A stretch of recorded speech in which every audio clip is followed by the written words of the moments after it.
When I turned 65, I thought life would slow down, and I could finally enjoy the fruits of all the years I spent raising my family. I planned a celebration, a small gathering, a birthday dinner with my son, daughter-in-law, and grandchildren. I spent days preparing, cooking their favorite dishes, setting the table with my best china, lighting candles that filled the room with a soft glow. But when the clock struck 6 p.m., I was still alone. I checked my phone expecting a message, a call, something. But no, nothing. By 7 o'clock I dialed my son, hoping it was just a delay. Straight to voicemail. My heart sank. That's when I went online. And what I saw made my stomach drop. A photo posted by my daughter-in-law, Sarah, showing her and my son on a cruise laughing, having a great time, captioned, "Living our best life on the Mediterranean. No worries at all. No worries." I couldn't believe it. On my birthday, while I was here, waiting for them to come home and share the day with me, they were out celebrating without me. It wasn't just a missed party. It was a message. I didn't matter anymore. I felt like I had been forgotten, cast aside like an old relic, discarded in favor of something, or someone new. I had spent my whole life for them, and now I was nothing. But here's the thing, they didn't know I saw that photo, and they didn't know I was watching. So what happened next? Well, stay tuned because they wouldn't see it coming. I couldn't stop thinking about it. That photo. The way they were all smiling, as if they hadn't just left me behind. I thought about calling my son, James, or confronting Sarah right then and there, but I didn't. I couldn't. I needed to keep my composure. Instead, I spent the night alone, staring at the empty chairs around the dining table, the untouched food slowly cooling in the kitchen. The house felt so much quieter without the usual chaos of family chatter. The silence was deafening. I didn't even know if I wanted to see them at all anymore. My thoughts kept racing. Had I really been nothing to them? Just some inconvenience? The next day when I woke up, I knew I couldn't just let this slide. It wasn't about the party anymore. It was about respect, about the years I had spent giving everything for them. And what had I gotten in return? Nothing. Not even a call. So I went to the one place I knew I could find answers, the office. I went to the bank and started digging through old papers, records, anything that could give me a clue about what was really going on. And that's when I found it. The deed to the house we had built together. The house I had poured my heart into.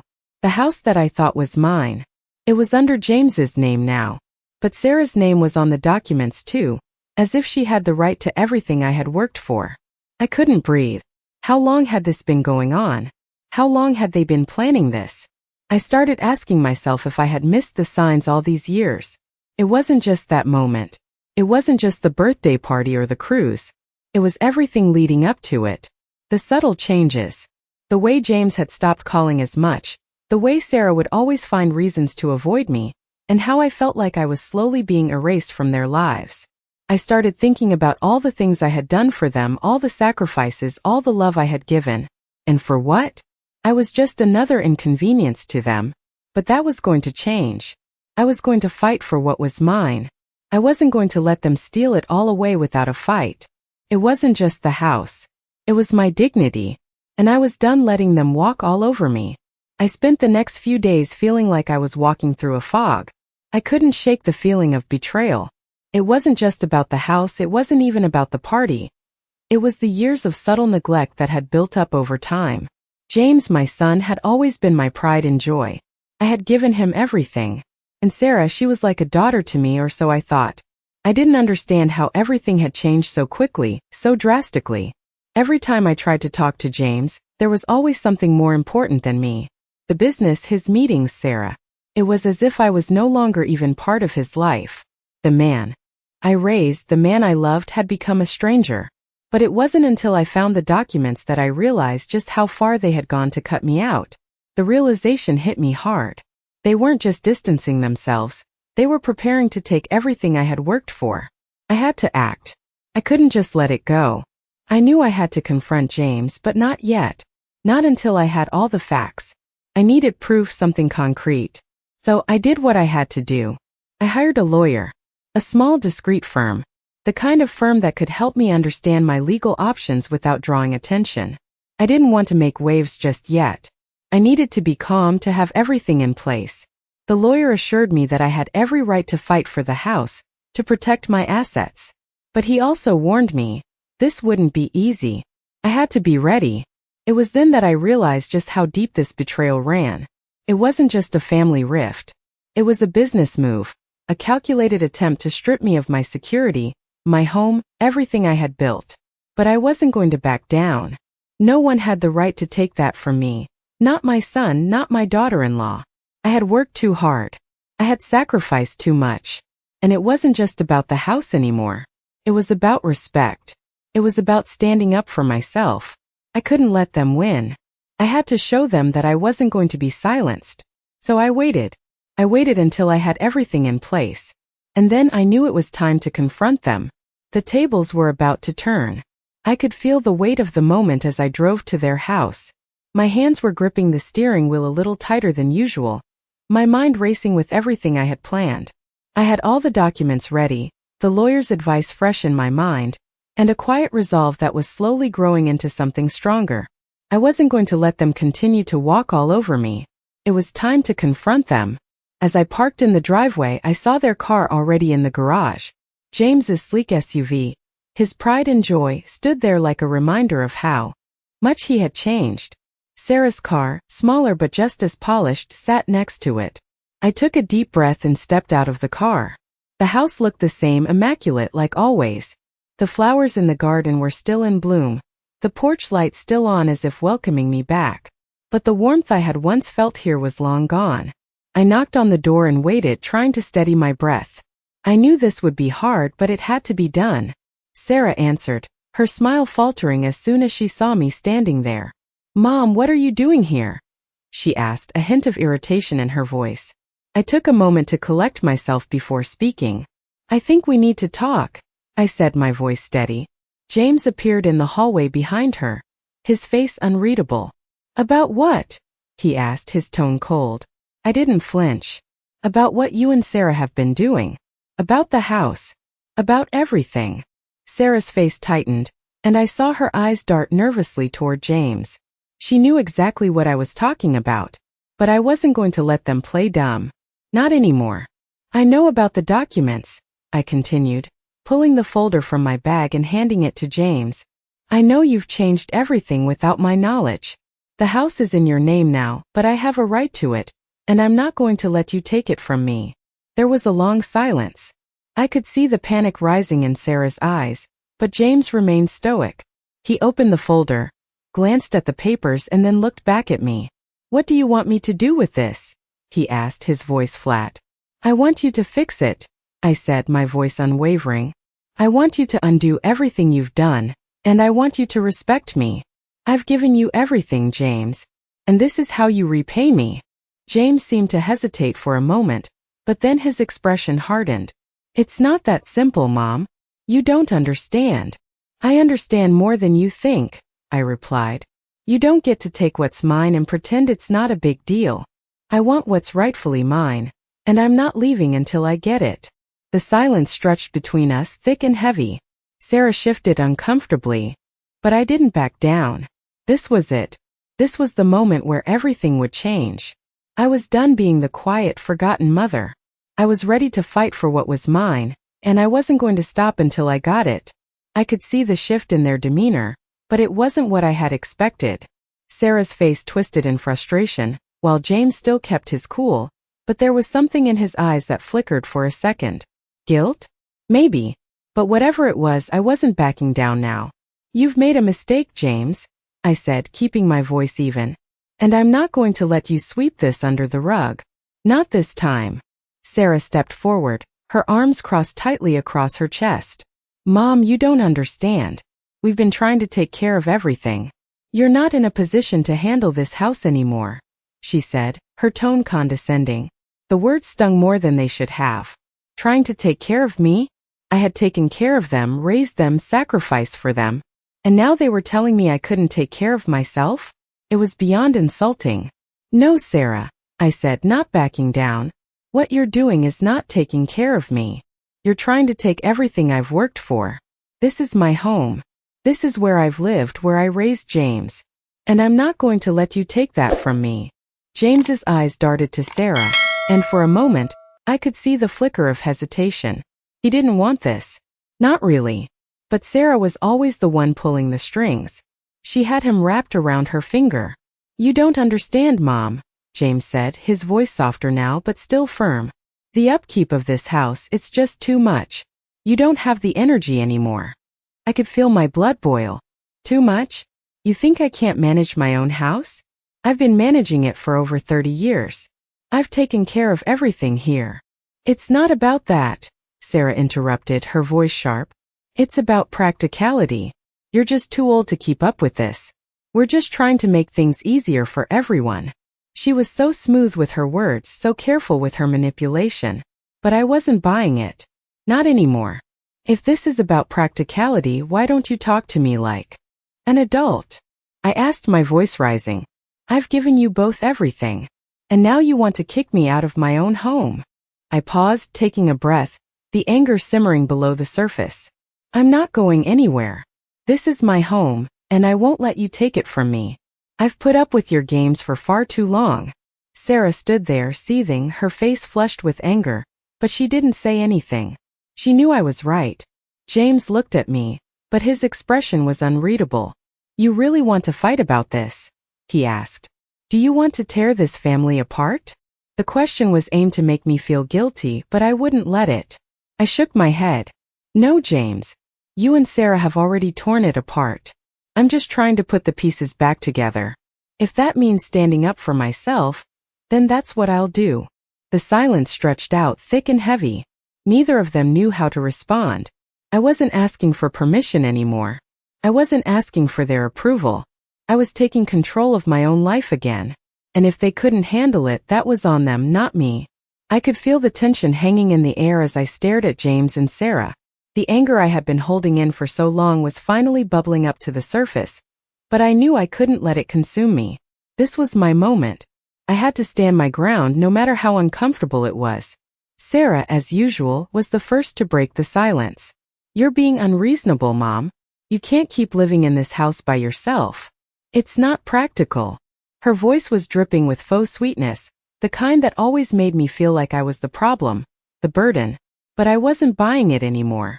What's not practical is you trying to take my home away from me, I said, my voice steady but firm. I've lived here for over 30 years. I've raised my son here. I've built a life here. And now you think you can just swoop in and take it all because I'm too old? I could see the flicker of discomfort in Sarah's eyes, but she quickly masked it. James, on the other hand, was still quiet. His face was unreadable, but I could tell he was conflicted. You're making this harder than it needs to be, James said, his voice low. We're just trying to help you, Mom. You need to think about your future. This house is too much for you. You can't keep up with the maintenance, the bills. It's overwhelming. Overwhelming. I repeated, letting the word hang in the air. Overwhelming is having your own son turn his back on you.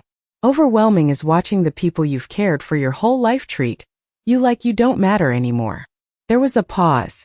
I could feel the weight of my words landing. James avoided my gaze, looking down at his hands. Mom, that's not what we're doing, he said quietly. We just think it would be better for you to move into a smaller place, somewhere easier to manage. We're just looking out for you. I felt a cold laugh rise in my chest, but I quickly suppressed it. Looking out for me? I said, my voice dangerously calm. What you're really doing is looking out for yourselves. You're looking out for the money, the house, the life that you think you deserve. But this is not yours to take. I've worked my whole life to build something, to give my family everything. And I'm not about to let you take that away from me. Sarah shifted uncomfortably, but James finally looked at me, really looked at me for the first time in years. His eyes softened just a little, but it wasn't enough. I don't know what you want me to say, Mom, he said, his voice cracking slightly. I don't want to fight. I just don't know what else to do. I took a deep breath. This wasn't about making him feel guilty. It was about making him understand. What I want, I said slowly, is for you to see me. I want you to see me as the woman who gave up everything for you. The woman who built this life, not just for me but for all of us. I don't want your charity. I don't want you to make decisions for me. I want you to respect me, James. I want you to treat me like I matter.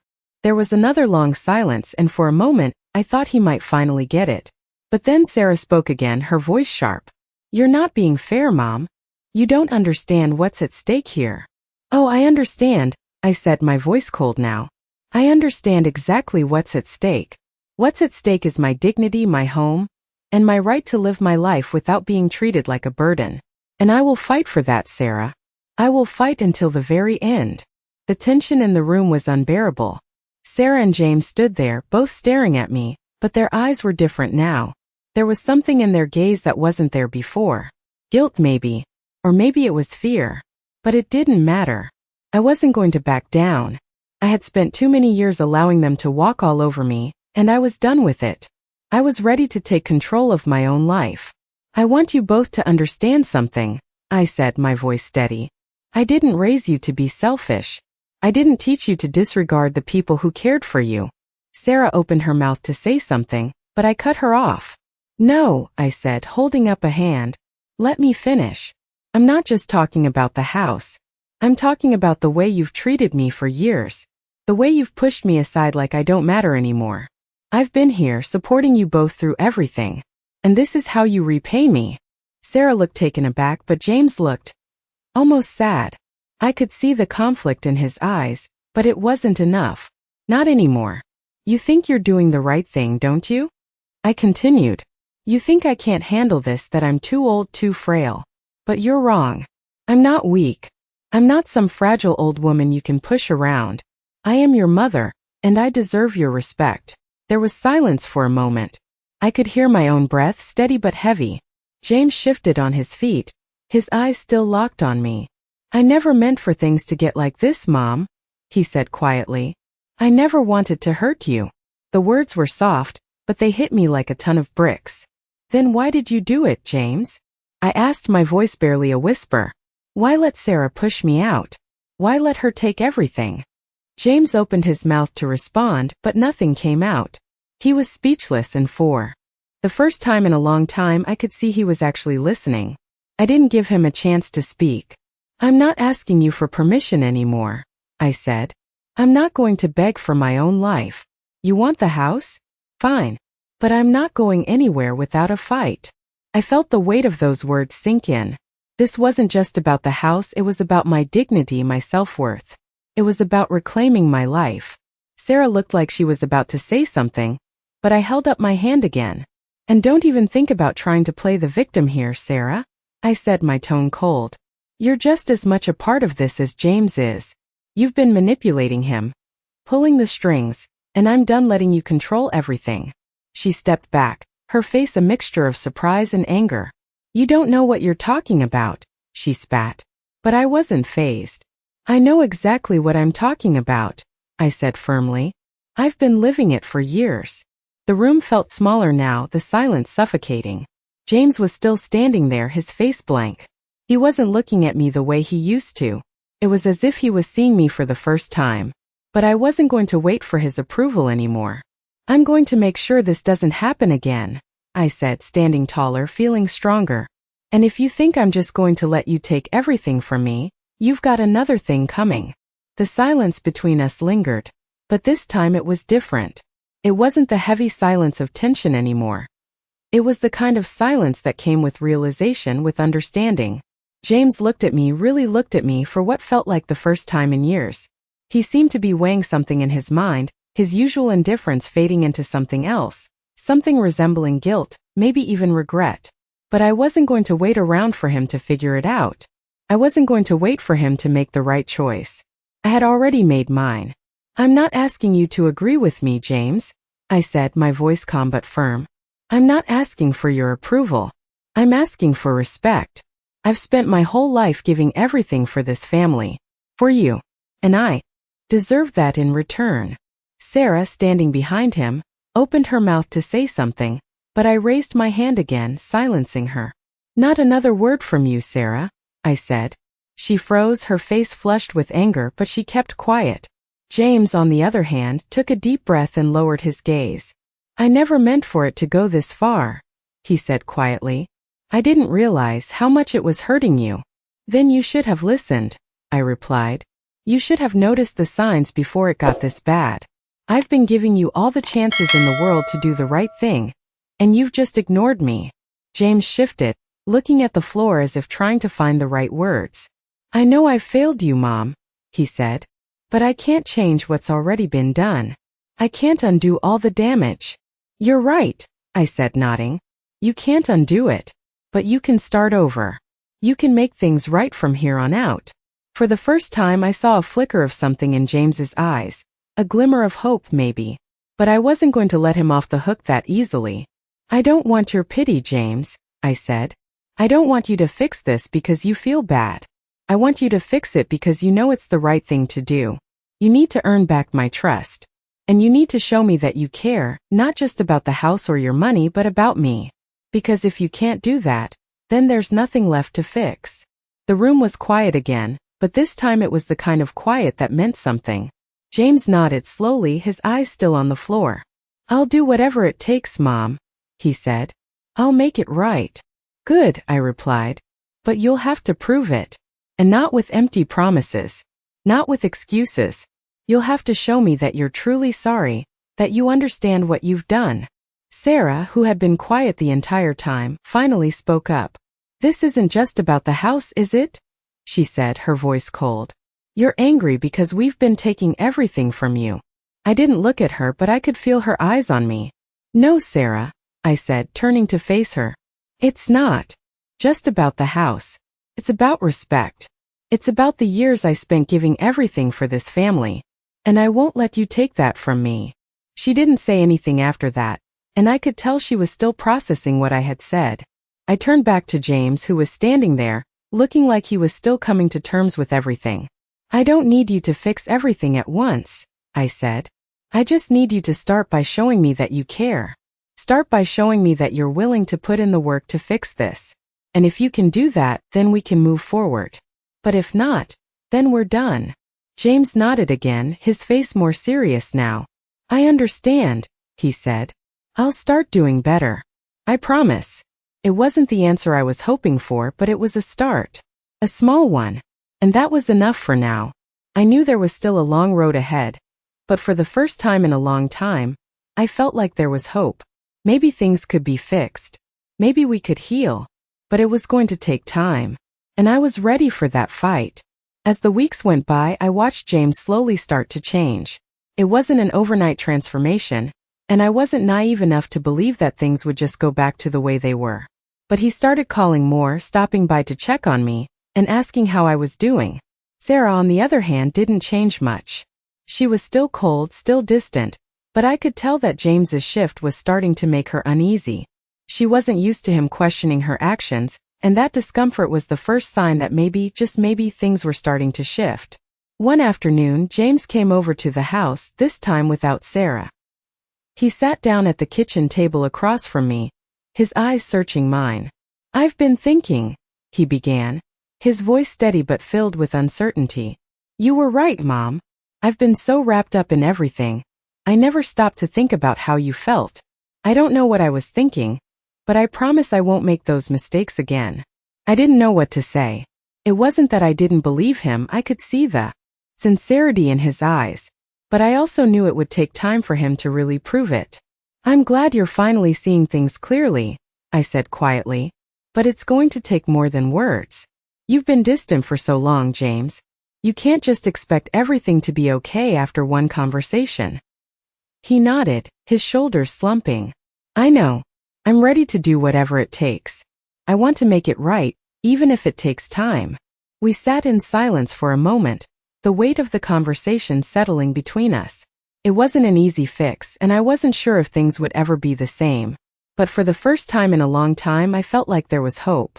And hope, no matter how small, was enough for me to hold on to. As the days turned into weeks, the tension began to fade. James continued to show up, not just out of obligation, but because he wanted to. Sarah, however, remained distant, still cold, still calculating. I wasn't sure where she stood, and honestly, I wasn't ready to deal with her just yet. I needed to see if James was truly committed to making things right. One evening, after another quiet dinner with James, I stood at the door, watching him leave. I'm proud of you, I said, my voice soft but firm. He turned to look at me, his face breaking into a smile. Thank you, Mom. I won't let you down. I watched him walk down the path and into his car, a sense of relief washing over me. The road ahead was uncertain, and I still had a long way to go to fully rebuild the trust that had been broken. But in that moment, I realized that no matter how much time passed, no matter how difficult things got, I would never stop fighting for what I deserved. My dignity, my respect, and my right to stand tall. So as I stood there, looking out at the quiet evening, I knew this was just the beginning. A new chapter for us all. And maybe, just maybe, it was time to finally let go of the past and start building something new. What about you? Have you ever had to fight for something you felt was yours? And if so, what did you learn along the way? Thank you for watching our video. If you enjoyed it, please subscribe to our channel so you don't miss any new stories.